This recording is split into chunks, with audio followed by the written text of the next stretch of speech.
Ya hablar con el doctor, la 1595 sin problema. Bien, genial.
Paso en el celular, ¿a quién le paso? ¿Le paso a Horacio o la paso a alguien aquí en la casa?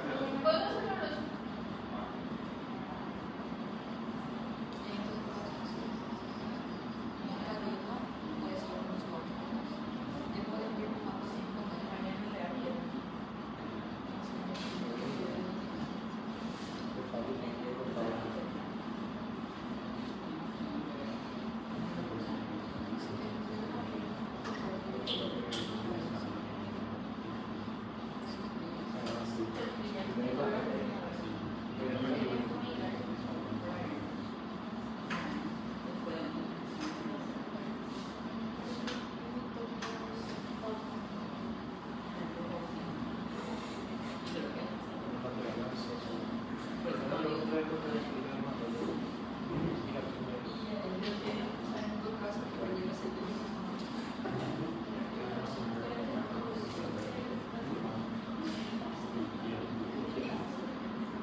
Bueno, mientras que se carga aquí el tema de WhatsApp.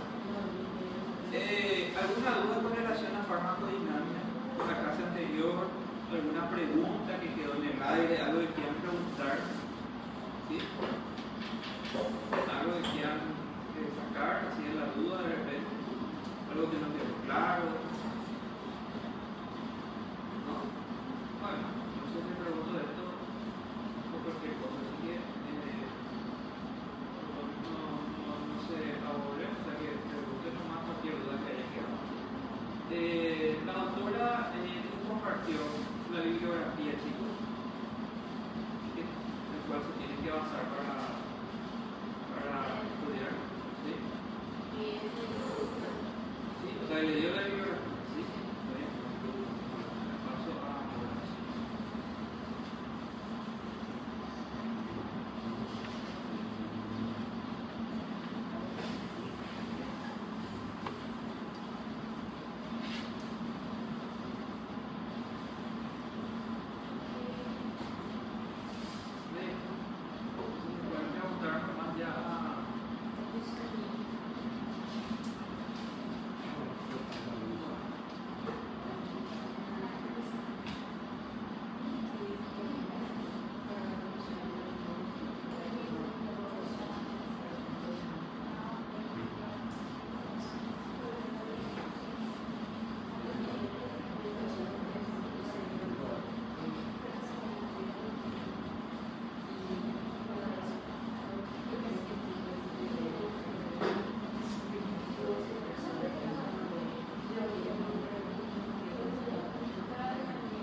complejo, es un tema fácil de entender, fácil de digerir, pero en el libro van a encontrar que es un poquito de texto. De hecho, que una de las bibliografías que vamos a utilizar, que es esta de Velázquez, un libro que lastimosamente su última edición fue en 2019, ya un libro relativamente viejo, pero conceptualmente, como estos conocimientos son así conceptuales, no está desfasado. No estamos todavía adentrándonos a lo que son los medicamentos en sí, entonces no hay problema con que sea un poquito viejito, porque explica muy bien, pero fíjense que solo a farmacocinética le dedica 2 capítulos y puede ser un poco extenuante. La buena noticia es que, como van a ver, muchos de estos conceptos ustedes ya lo dieron, especialmente en el CPI, ¿sí? Y probablemente también en biofísica y también en bioquímica. Así que son conceptos que, como vamos a ver, muchos les va a resultar familiares y va a ser como un repaso, digamos. Solo que en el libro ya probablemente va a comenzar ya a dar ejemplos de medicamentos concretos y ejemplos clínicos también, o sea, como mencionamos, entonces les va a hacer muy bien, porque la idea no es solamente que ustedes aprendan de memoria que es la farmacocinética, es la relación, no es que ustedes aprendan de memoria, sino que la idea es de que ustedes puedan aplicar esos conceptos a la práctica clínica diaria, ¿está bien? Entonces, por eso es que es un poquito extenso. Después hay otro libro que es más cortito, ¿verdad? El libro de Pierre, ¿verdad? Que solamente le dedica un capítulo, y hay un texto aquí que está en internet que me busqué específicamente para los términos de biodisponibilidad y bioequivalencia, para que no estaban, digamos, muy claramente explícitos en los libros, entonces para que les sea un poquito más fácil y puedan comprender y practicar un poco mejor, entonces pueden leer de todo esto. Entonces, en esta Semana Santa está bien el tema de la chispa, todas esas cosas, ¿verdad? El descanso, respirar un poquitito. Pero aprovechen, porque ya tienen ya algunos temas ya desarrollados, ya tienen ya una bibliografía acumulada, y aprovechen para leer todo esto de pasarlo. ¿Está bien? Bueno, entonces vamos a comenzar un poquitito.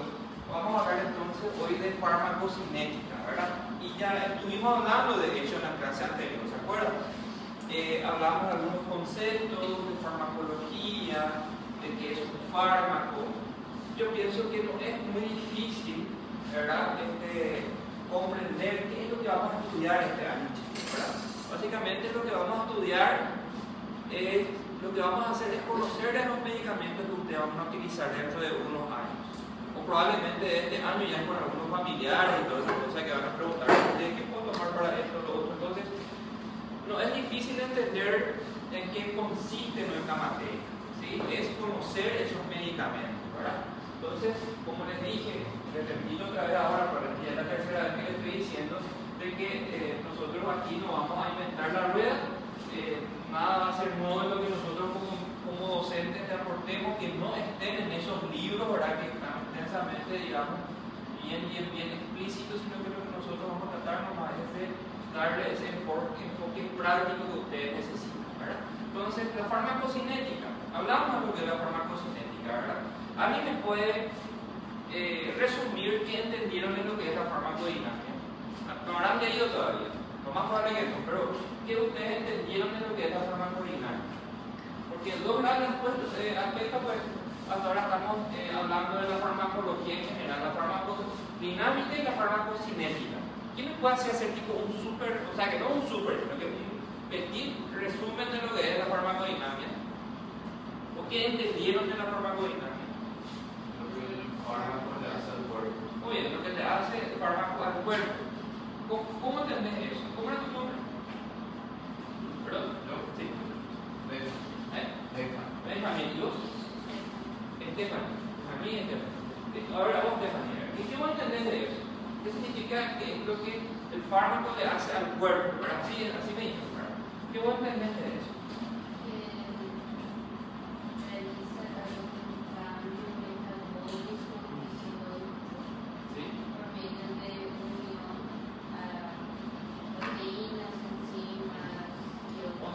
El fármaco es una sustancia que entra al cuerpo, ¿verdad? Y te realiza un cambio. ¿Está bien? Ese cambio puede ser un cambio fisiológico, ¿está bien? En algún mecanismo fisiológico. Por ejemplo, yo quiero que el riñón elimine más agua, por ejemplo, ¿verdad? Entonces, ¿yo qué le voy a dar al cuerpo? Le voy a dar un diurético. Entonces, la farmacodinamia sería la diuresis, ¿entiendes? Entonces, un paciente está con retención hídrica, tiene insuficiencia cardíaca, ¿sí? Ustedes saben que cuando se retiene líquido, el que tiene insuficiencia cardíaca tiene shukuá, ¿verdad? Tiene falta de aire, ¿verdad? Entonces se acumula líquido en los pulmones y yo quiero eliminar esos líquidos. Entonces le voy a dar un diurético.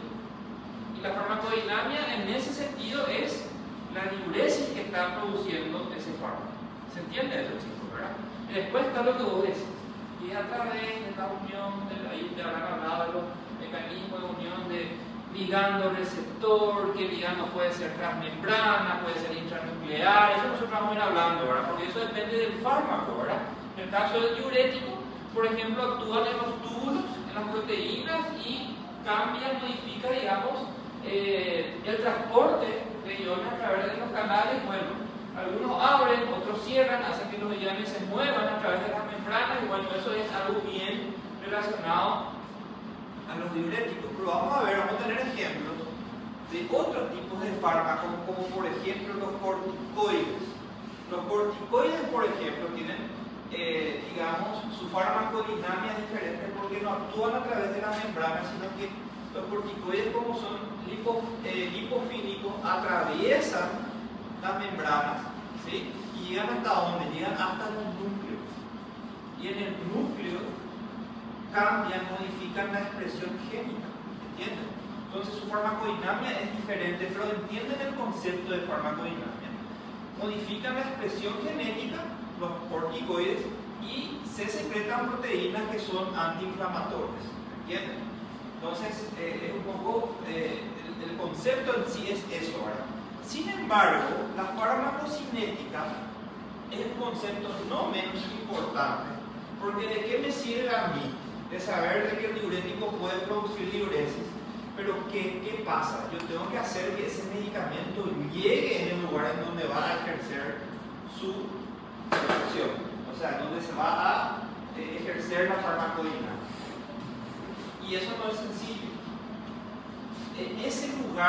A ese lugar es un concepto así, es un concepto así abstracto que se conoce como biofase. La biofase es el lugar en donde el fármaco realiza su efecto. ¿Entienden? Que puede ser, en el caso de los diuréticos, en los túbulos renales, en el caso de los corticoides, en el núcleo de muchas células, en el caso de un antibiótico, en un ambiente donde hay bacterias, ¿verdad? O sea que la biofase es el lugar en donde se tiene que, digamos, desarrollar la farmacodinamia. Esa es la biofase. Pero yo tengo que, para que ese fármaco llegue a la biofase, tiene que pasar todo un proceso para que llegue a ese lugar y pueda ejercer, digamos, ese mecanismo.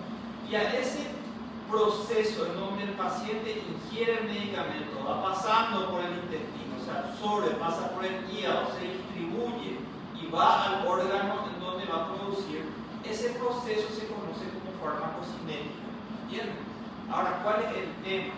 El tema es de que este proceso no es tan sencillo, depende mucho de los medicamentos. Si fuese algo muy sencillo y fuese, digamos, todo muy simple, por ejemplo, habría medicamentos, el que tiene diabetes tipo 1, por ejemplo, el que tiene diabetes tipo 1. ¿Se acuerdan ustedes de la diabetes tipo 1? ¿Cómo también? ¿Cuál es la diferencia entre la tipo 1 y tipo 2? ¿Se acuerdan? ¿Se acuerdan?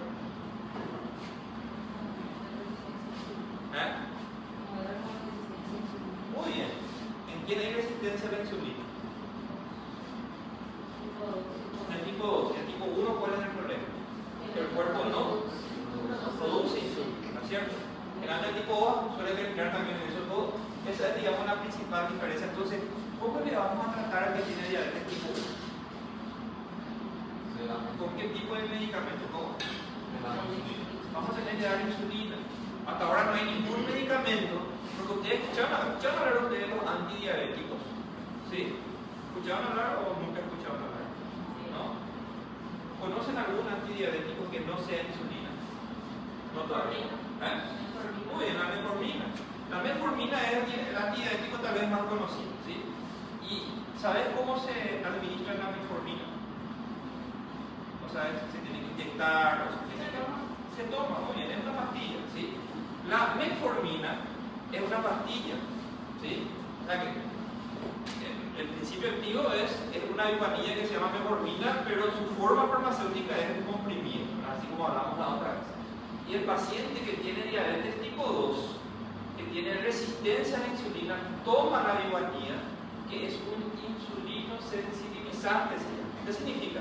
Que entra al cuerpo y hace que el cuerpo sea más sensible a la insulina, ¿entienden? O sea, no le estamos dando insulina a este paciente, le estamos dando algo que hace que el cuerpo sea más sensible a la insulina, ¿entienden eso? Y eso es a través de una pastilla, ¿entienden?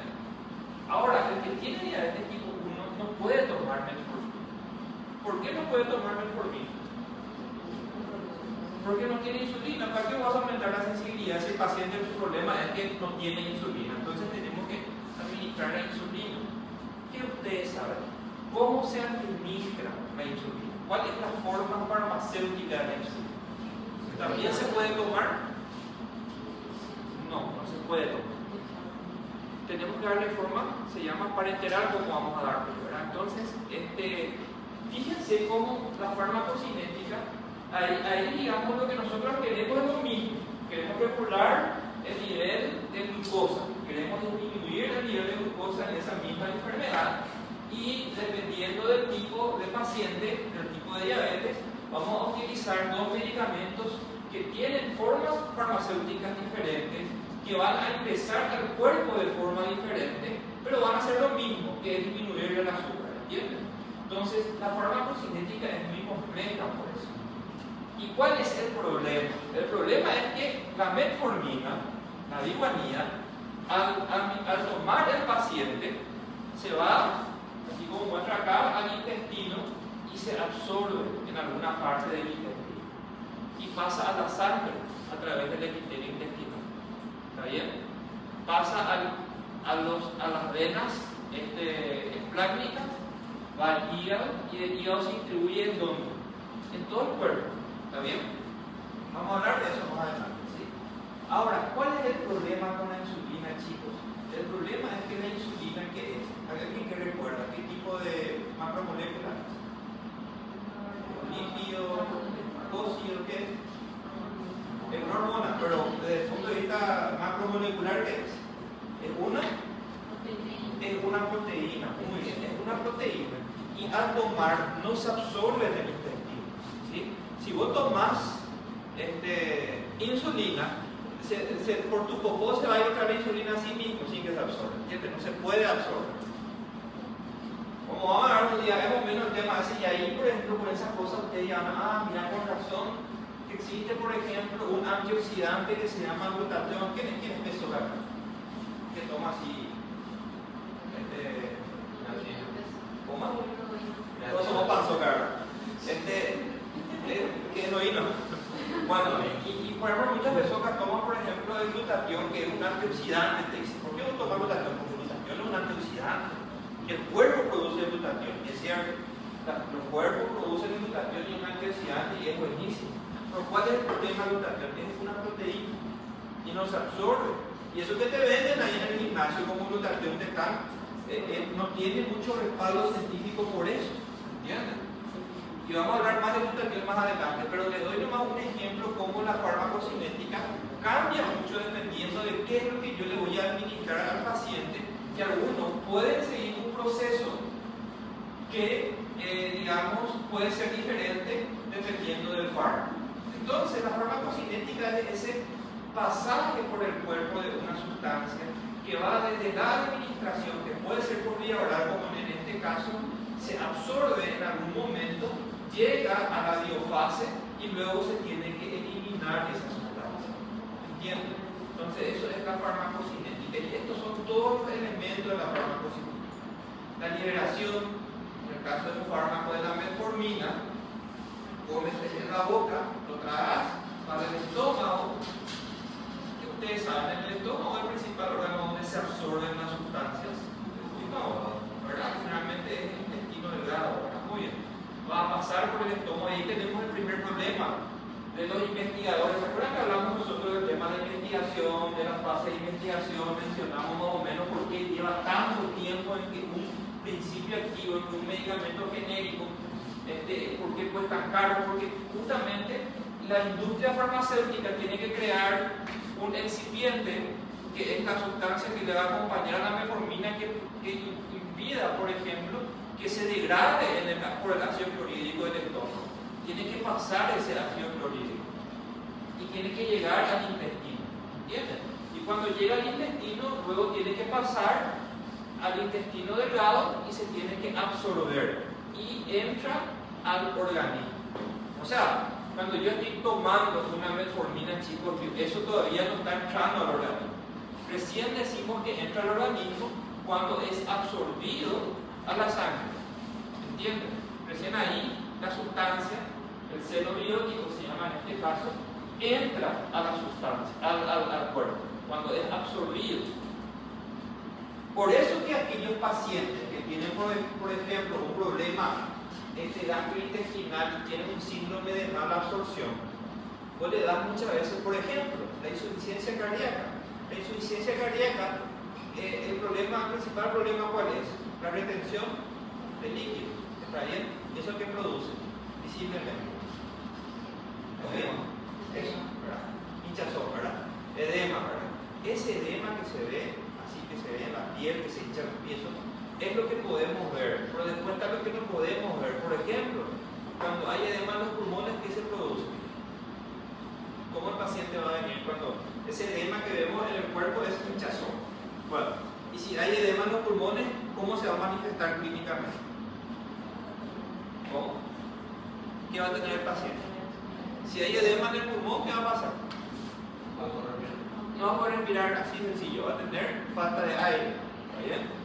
Porque no hay hematosis, no hay intercambio de oxígeno, ¿verdad? Entonces el paciente va a tener falta de aire. Eso se llama disnea, ¿está bien? Y eso es uno de los síntomas cardinales de la insuficiencia cardíaca. Pero ese edema, ese líquido no solamente ocurre en los pulmones y en la piel, sino que también ocurre en todo el cuerpo. En todo el cuerpo hay una retención de líquido y una de las partes en donde hay retención de líquido es en el intestino. El intestino también, no podemos nomás ver eso, pero también está hematizado. Entonces vos le tomás el diurético, muchas veces no le podemos dar por vía oral. ¿Por qué? Porque como está todo hematizado el intestino, no se puede absorber. ¿Entienden? ¿Cómo yo puedo eliminar este problema? En este paciente con insuficiencia cardíaca, está con mucha falta de aire, yo sé que si le doy el diurético no va a absorber bien, lo va a absorber de forma muy escasa, yo necesito que se libere el líquido del paciente, no sé qué puedo hacer. Muy bien, voy a pasar ese proceso de darle la boca y le voy a inyectar directamente en las venas, ¿verdad? Entonces, ¿entienden? Entonces, esa absorción no solamente es a través del intestino, sino que puede ser a través de las venas, a través de los músculos y en otras, ¿entienden?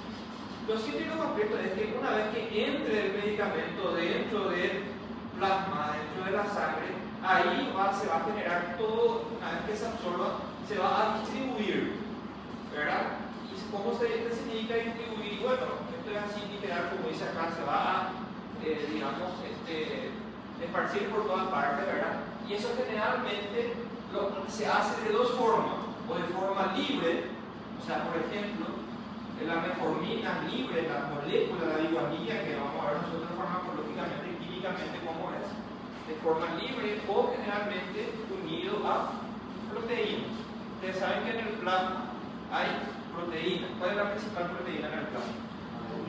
Muy bien, la albúmina. Y vamos a ver que una de las características muy importantes de los fármacos es su capacidad de unirse a la albúmina.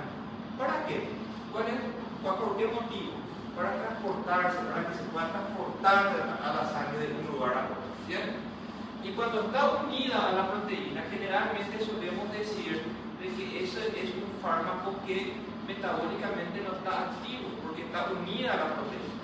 Y a medida que va llegando al tejido, eso se va liberando con una cinética de liberación X, que no importa que ustedes, ¿verdad? Y pasa a una forma libre, y la forma libre es lo que va a irse a la biofase en donde va a ejercer su acción. ¿Entienden? Por ejemplo, el caso de la metformina o del diurético, que es más fácil, yo por ejemplo le voy a administrar por las venas un medicamento. ¿Conocen algún diurético que se utiliza en una insuficiencia cardíaca? ¿Se acuerdan? ¿Conocen? ¿Nunca escucharon? Escucharon hablar de un medicamento que se llama furosemida, ¿sí? Bueno, la furosemida es un diurético, ¿sí? Que se utiliza mucho en la insuficiencia cardíaca. Yo voy a administrar eso directamente en la vena. Se puede también administrar por vía oral cuando el paciente está compensado, pero si está descompensado, con dificultad respiratoria, sé que está todo hematizado, yo lo administro en la vena, pasa a la vena y enseguida eso, un porcentaje se une al fármaco y un porcentaje está de forma libre. El que está de forma libre directamente a pasar por el riñón ya actúa a nivel de los túbulos renales y ya produce las modificaciones en esos túbulos renales para que el paciente comience a eliminar agua. ¿Entienden? Elimina agua, eso es la farmacodinamia, ¿sí? Y el paciente va a tener el efecto medicamentoso, el efecto que nosotros queremos. ¿Y cuál va a ser el efecto? En primer lugar, ¿qué es lo que vamos a ver? Yo le pongo al diurético, ¿y qué es lo primero que yo voy a ver? Muy bien, el paciente va a comenzar a doctor al baño, ¿verdad? Va a hacer pipí, y aparte de eso, el paciente que está respirando se va a comenzar a respirar mejor, ¿entienden?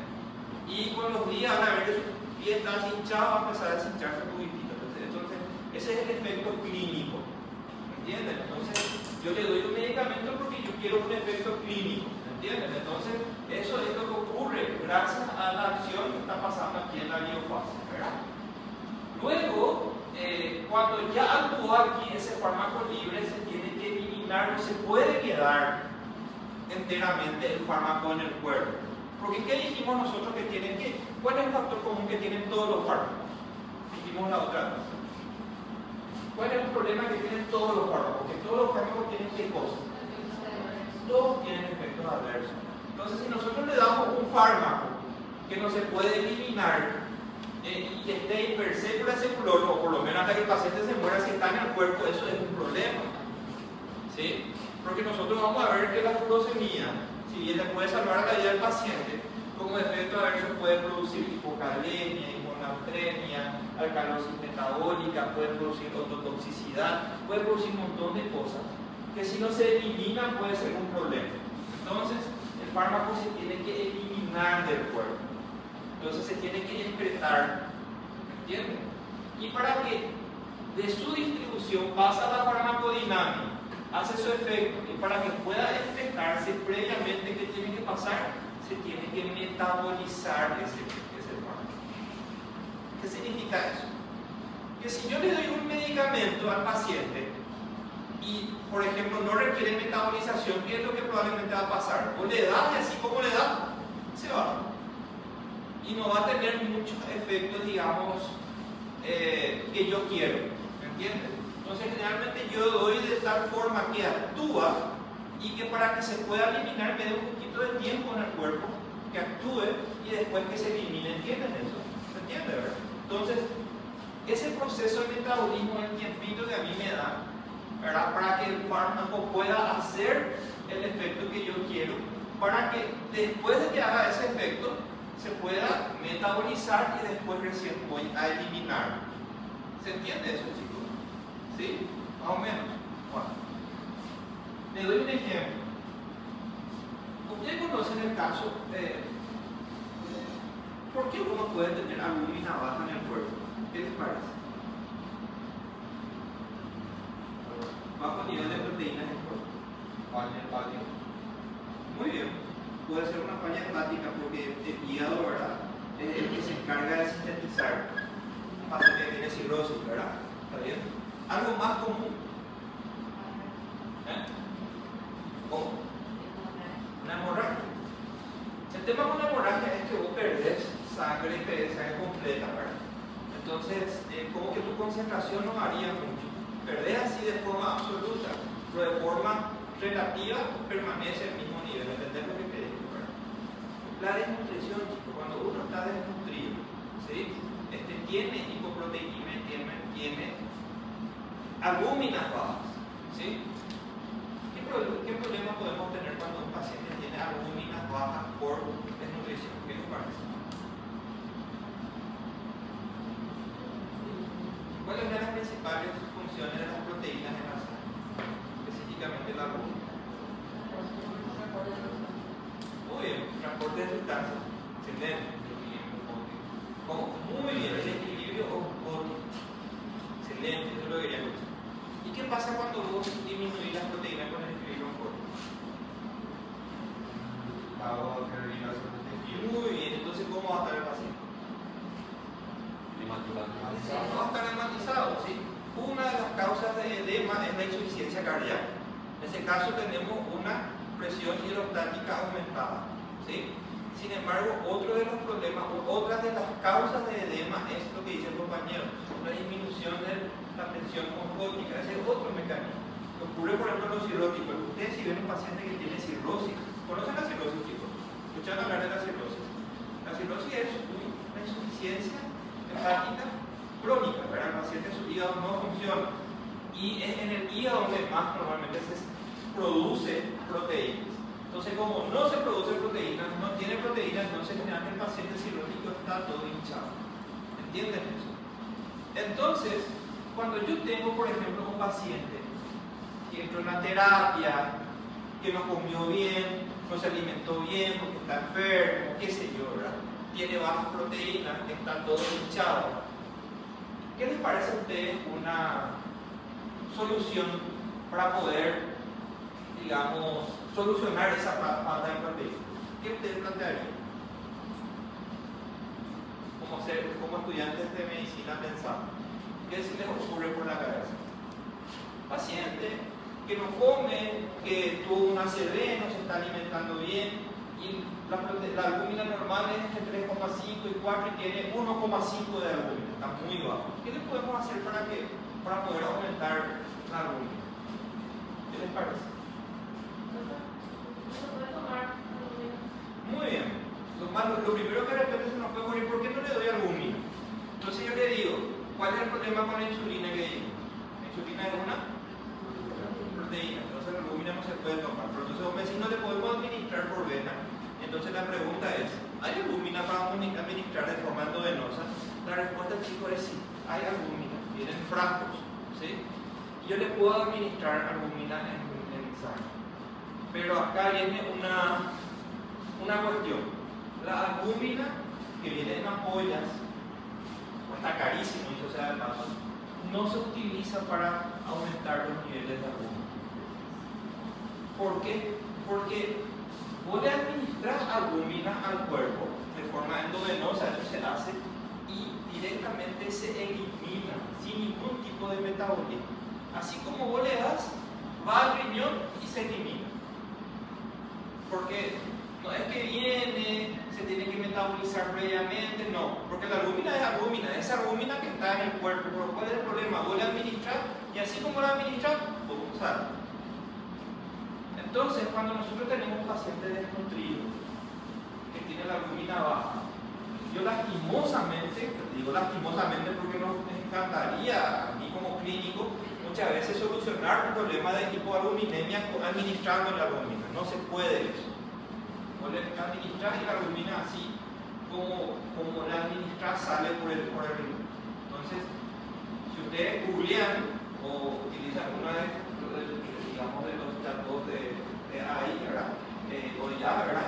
Van a ver que la albúmina no se administra para regular, digamos, la albuminemia en sangre. La única forma es a través de la dieta. Tenemos que darle una dieta hiperproteica, ¿sí? Para que el paciente tenga proteína. Lo que todos ustedes hacen hoy en día, que está muy de moda, hacer fuerza y comer huevo a la mañana y aguacate y todas esas cosas, ¿verdad? Entonces eso es para tener proteína, para tener masa muscular, en el caso de ustedes, ¿verdad? ¿Entienden? Entonces esa es la solución. Entonces la pregunta es, ¿para qué carajo entonces existe la albúmina que es tan cara? Esa es una pregunta. Esa no es la idea de la clase, pero les quería nomás contar por qué es muy importante todo este proceso. ¿Entienden? En el caso de la albúmina se utiliza solamente para cuando vos le estás dando albúmina para a medida que se va perdiendo la albúmina por el riñón, ¿qué les parece que va a arrastrar la albúmina? Tiene mucho que ver con lo que vos dijiste. Va a arrastrar agua. Entonces, a ese paciente que está todo hinchado, ¿verdad? Va pasando por la sangre, entonces va arrastrando el líquido y se puede utilizar para eliminar ese exceso de líquido. Pero ¿cuál es el problema? Vos le cortás el contenido de albúmina para ese efecto. ¿Entienden? Lastimosamente.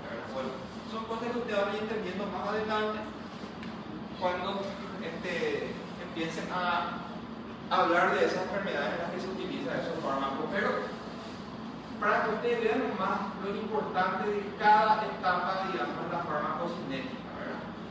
Sin embargo, si yo le doy metformina, la metformina entra, absorbe, toma al paciente, entra un porcentaje, una proteína, es decir, circula en todo el cuerpo, y a medida que esto va pasando aquí, hace su efecto hipoglicemiante, luego se transforma a través del metabolismo, se va eliminando, esto que está en la proteína se va pasando a la forma libre hasta que desaparece el cuerpo. ¿Sí? Entonces, por eso es que existe el medicamento que el paciente tiene que tomar. ¿Qué ustedes creen? El paciente que tiene diabetes, ¿por cuánto tiempo tiene que tomar la metformina para curarse de su diabetes? De por vida.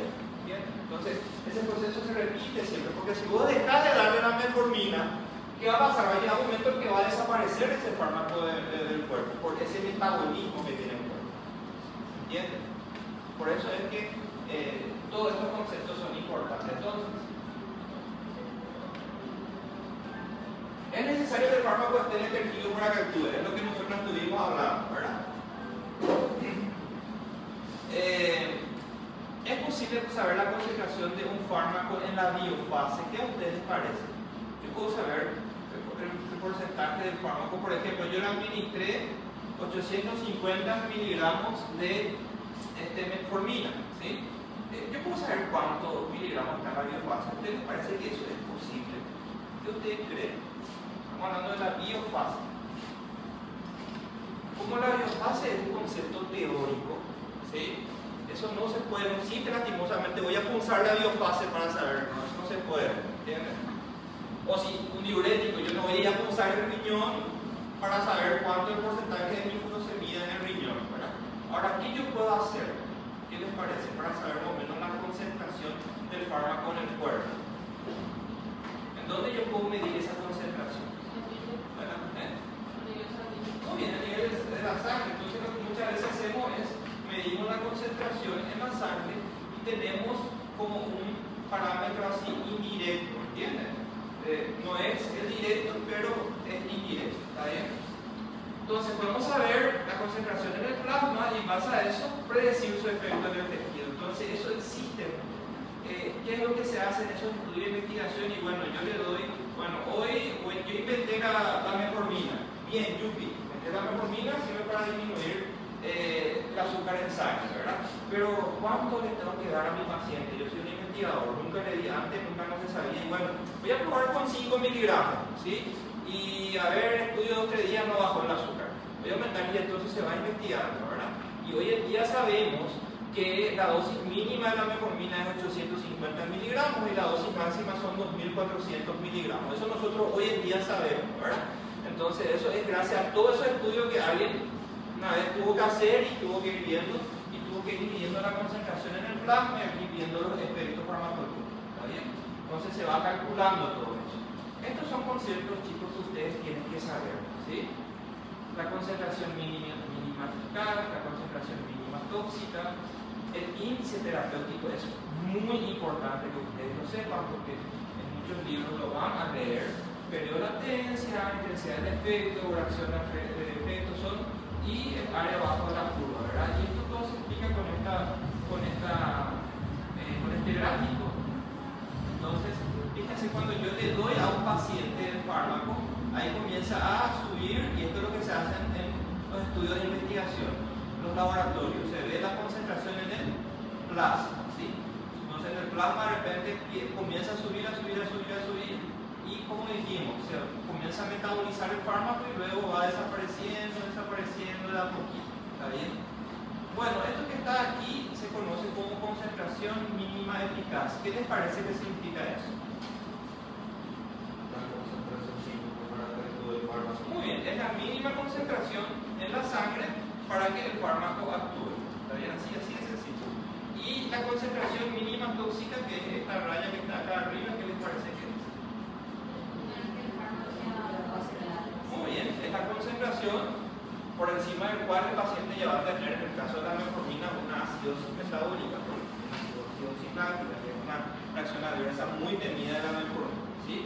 Entonces, y eso es lo que ellos hacen primero con los animales, los investigadores. Le van administrando al pobre cobayo, le van administrando, ¿verdad? Acá tiene una acidosis pulmonar, esta dosis no puedo utilizar. Entonces ellos van calculando estas dosis, ¿entienden? Entonces la concentración mínima tóxica es lo que no queremos pasar, la mínima efectiva es a la que queremos llegar y queremos que el fármaco esté aquí, ¿verdad? Y esto es lo que se conoce como índice de eficacia, ¿verdad? Intensidad del efecto es la relación entre, digamos, la concentración mínima y lo máximo que ha alcanzado en el plasma. Esta es la concentración. Y esta relación entre este y este es muy importante. Se conoce índice terapéutico. Es la relación o el cociente entre la concentración mínima tóxica y la concentración mínima efectiva. Bueno, entonces, ¿se entiende concentración mínima eficaz, verdad? ¿Se entiende? ¿Se entiende? Mínima tóxica. ¿Sí?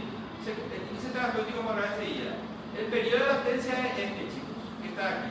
Es el tiempo entre la administración del fármaco y el inicio del efecto clínico. ¿Qué significa? Yo le administro la furosemida al paciente y espero ahí, ¿verdad? Pasan 10 minutos, 15 minutos, 20 minutos, el paciente quiere hacer pipí, te dice, bueno, pasó 20 minutos en que le administré el medicamento y el paciente comienza a tener el efecto clínico. A eso se le conoce como periodo de latencia. ¿Está bien? ¿Qué significa? Cuanto más corto el periodo de latencia, ¿qué significa? Que el fármaco comienza a actuar más rápido. ¿Sí? ¿En qué tipo de medicamentos les parece que va a ser menor el periodo de latencia? ¿Los medicamentos por vía oral o parenteral? Los parenterales va a ser más corto, ¿no es cierto? Ya tener un efecto más rápido, ¿verdad? Muy bien. ¿Qué te parece a vos? ¿Y qué sabes al respecto? Por algo de pregunta.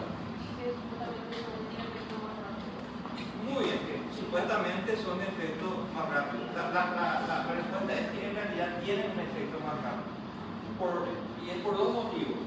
En primer lugar, porque la región sublingual está muy vascularizada. ¿Sí? Hay muchas venas que se absorben muy rápido. Y hay un segundo motivo que se llama, no sé si por ahí sabes, se llama efecto de primer paso. ¿Qué hablar?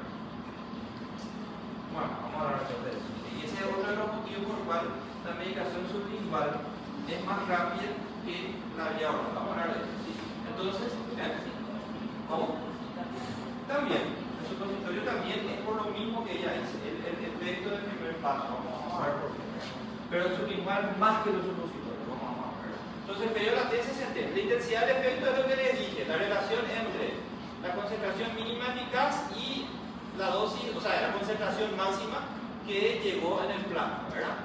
Y después está la duración de acción o tiempo eficaz, es el tiempo que estuvo en el plasma dentro de esta curva, o sea que sería esto que está aquí, el tiempo que estuvo entre la concentración mínima, o sea que antes de que vuelva a ascender por debajo de la concentración mínima, y esto se conoce como tiempo eficaz, ¿está bien? Y la área abajo de la curva, van a escuchar mucho en los estudios científicos, es todo esto, ¿verdad? Toda esta área que está por debajo, tanto la que es eficaz clínicamente como la no, que fíjense que es mucho, todo esto es el área abajo de la curva. AUC se llama por sus siglas en inglés y se utiliza mucho para hacer estudios científicos de cuánto hay de medicamento en el cuerpo, porque una cosa es lo que yo veo clínicamente, pero hay que saber que hay una parte que yo no veo, pero que también el fármaco se encuentra en el cuerpo,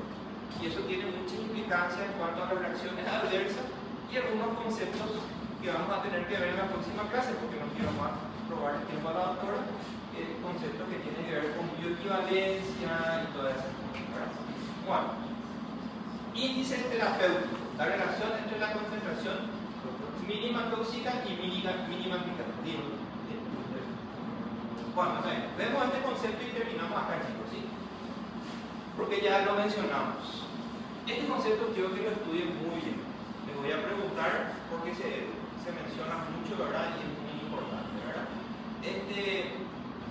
El índice terapéutico es el cociente entre la concentración mínima tóxica y la concentración mínima eficaz. O sea, es una división entre este y este, ¿sí?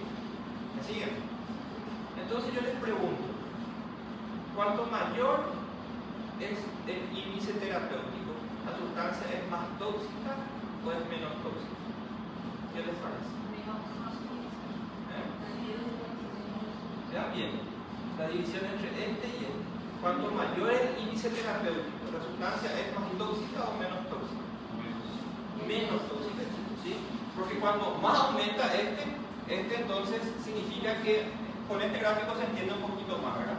Cuando este yo más amplio, significa que yo puedo jugar más con la dosis y llegar al efecto deseado sin que yo tenga que llegar a esto. Entonces, cuanto mayor es esta relación, mayor seguridad tiene el fármaco. ¿Qué es lo que ustedes van a escuchar? Van a escuchar, el paracetamol tiene un índice terapéutico muy extenso.